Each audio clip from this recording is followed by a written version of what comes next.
Two windmills are standing in a wind farm. One turns to the other and says, "What type of music do you like?" The other replies, "To be honest, I'm a big metal fan."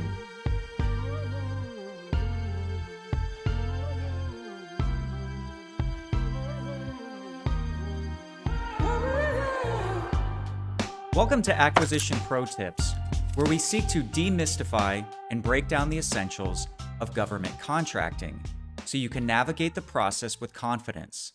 My name is Josh, a warranted government contracting officer, and in today's video, we're covering one of the most important parts of the acquisition process: building a solid requirements package.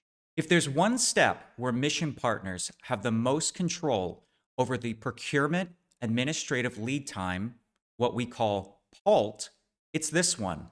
Submitting a complete requirements package up front doesn't just help contracting, it helps you.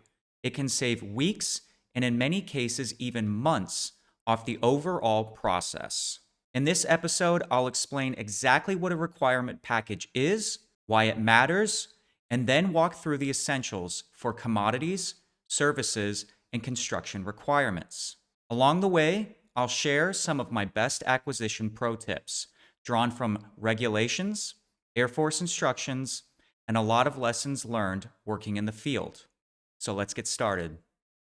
A requirements package is basically the blueprint for your buy.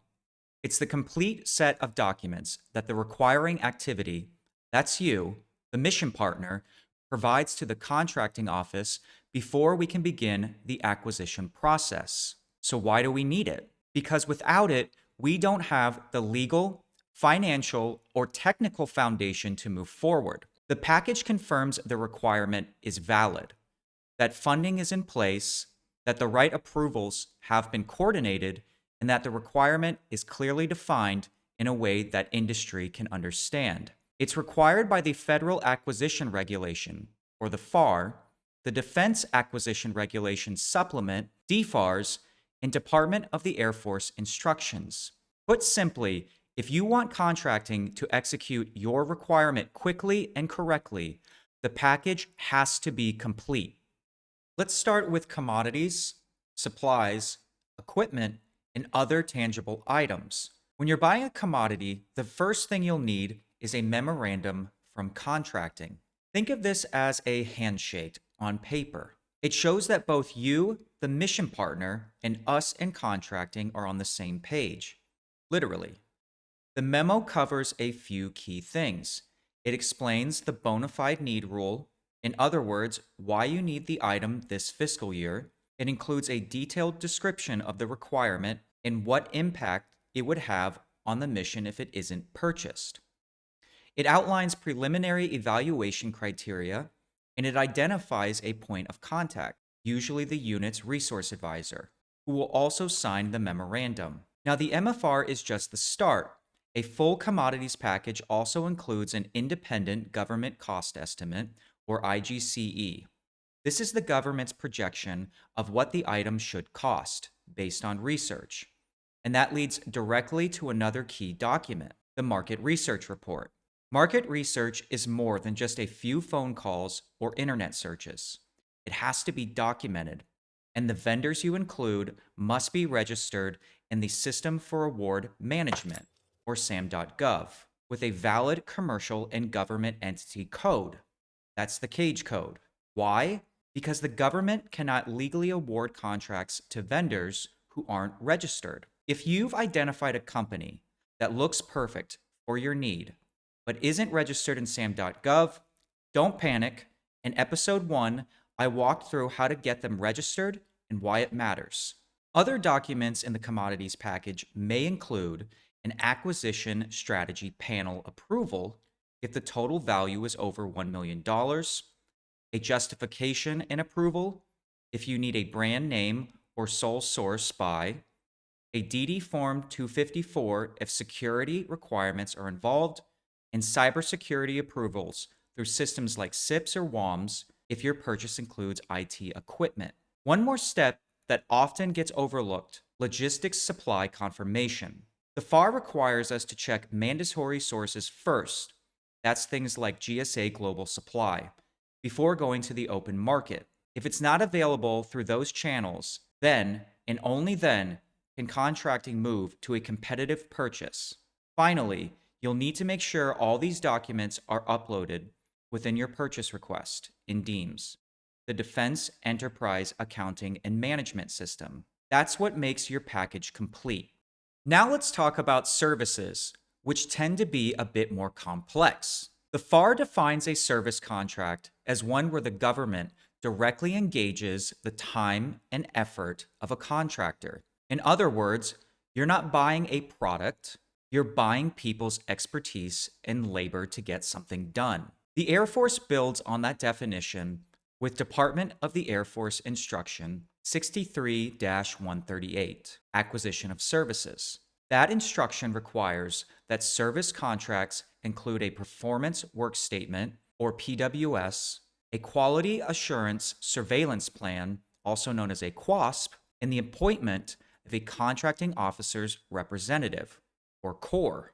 Like commodities, service packages begin with a memorandum for contracting, but from there, the documentation gets more detailed. A strong independent government cost estimate is crucial. For services, your IGCE should show how you derived your numbers, what assumptions you made, and it should be signed by both the preparer and their supervisor. It has to consider costs like labor, travel, other direct costs, subcontractors, indirects, profit, and even government furnished property. Why is this so important? Because the IGCE drives the entire acquisition strategy. If it's under the simplified acquisition threshold, right now that's $250,000 US, we can streamline procedures under FAR Part 13. But if it's above this threshold, we're required to use more formal procedures under FAR Part 15. The market research report for services has the same requirements as commodities. Vendors must be registered in SAM.gov with a CAGE code.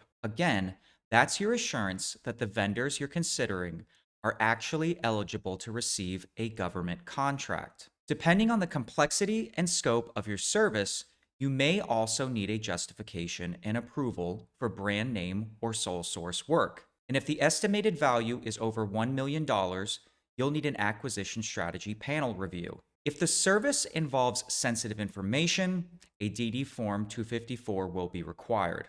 Two additional requirements unique to services are manpower coordination and the certification of non-personal services. Manpower coordination, outlined in Air Force Instruction 63-138, ensures that contractors aren't being used to perform inherently governmental functions. The certification of non-personal services ensures compliance with FAR 37-104, which prohibits service contracts that essentially create employer-employee relationships with contractor personnel. Then there's the Performance Work Statement itself, or PWS. This document defines what must be accomplished, not how. It sets the objectives, deliverables, standards, and period of performance. The Quality Assurance Surveillance Plan complements the PWS by explaining how contractor performance will be monitored, the methods of inspection, the frequency of checks, and what constitutes acceptable quality. The contracting officer's representative nomination letter identifies the subject matter expert who will act as the CO's eyes and ears to oversee contract performance. The last piece of the puzzle is the Requirements Approval Document, or RAD. In the Air Force, the RAD is routed through the Services Management Tool, or SMT. It validates requirements by securing functional, financial, and leadership approval. For services, this document is mandatory, and without it, contracting cannot proceed. Finally, let's look at construction. Construction acquisitions are governed by FAR Part 36, which defines construction as the construction, alteration, or repair of buildings, structures, or other real property. Unlike services, where we prefer performance work statements, construction almost always requires a statement of work with technical specifications and drawings. That's because the government has to prescribe exactly how the work will be done to meet building codes and engineering standards. A good construction package should identify the project engineer and project inspector right at the beginning. It should include a detailed independent government cost estimate with a cost breakdown, a performance schedule often laid out in a Gantt chart, and it should address whether liquidated damages apply if the contractor doesn't meet deadlines. You'll also need to identify any government-furnished property, warranty requirements, authorized work hours, and designated storage areas. Environmental considerations are huge for construction. Before your package comes to contracting, the Civil Engineering and Environmental Office must confirm compliance with the National Environmental Policy Act, or NEPA, and review impacts to endangered species, wetlands, and cultural or historic sites. Testing for asbestos or lead may also be required. If these aren't complete, contracting can't move forward. Other elements include market research, evaluation factors, and an approved Air Force Form 332 or DD Form 1391 with base agency coordination, detailed design drawings, material submittal schedules, and a core nomination letter. Before I close, here are 10 acquisition pro tips to help you succeed. First, begin your market research as soon as you know you'll have a requirement. It drives everything else in your requirements package. Second, confirm vendors are registered in SAM.gov and have a valid CAGE code. If they aren't, check out episode 1 for the registration process. Third, secure agency approvals early. Vehicles need approvals from the Vehicle Management Office. Facilities need civil engineering approval. IT purchases often need communications squadron approval through SIPs, and medical items require medical device and systems approval. Fourth, build a strong independent government cost estimate. Don't rely on a single vendor's quote. Gather at least 2 or 3 unofficial quotes, average them, and document your assumptions. Fifth, know the difference between brand name and sole source. Brand name still allows competition among resellers. Sole source means only one vendor can provide the product or service, and it requires stronger justification. Sixth, know your dollar thresholds.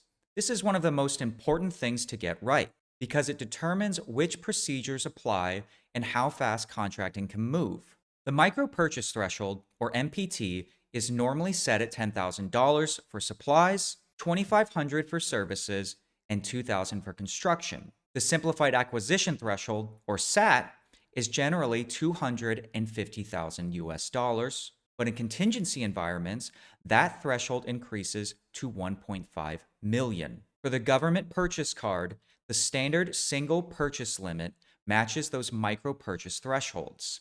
But in certain cases, like overseas or contingency operations, the single purchase limit can be increased up to $25,000 with the right approvals.